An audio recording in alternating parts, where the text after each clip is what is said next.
ज्ञानी भगवान शब्द से क्यों बचते हैं? क्या वो भगवान में नहीं मानते?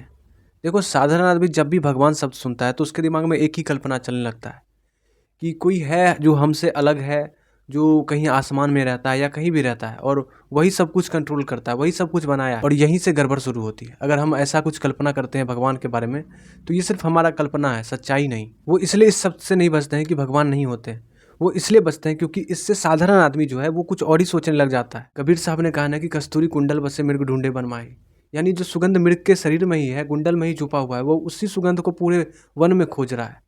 ऐसे ही हम इंसान, जो भगवान हमारे ही भीतर है, जो हम हमारा सच्चा स्वरूप है, उसको छोड़कर हम भगवान कहीं और सोच लेते हैं कि कहीं और है, कहीं तीर्थ में है, आसमान में है, स्वर्ग में है, सातवें आसमान पे है, और उसी को खोजते रहते हैं। इसलिए ज्ञानी ये नहीं कहते कि भगवान को खोजो, ज्ञानी कहते हैं खुद को खोजो, अपने आप को जानो। अध्यात्म का यही सीख है, अपने को जानो, ना कि किसी भगवान को जानो। तो जब तक हम अपने आप को ही नहीं जान लेते, भगवान केवल हमारा कल्पना है।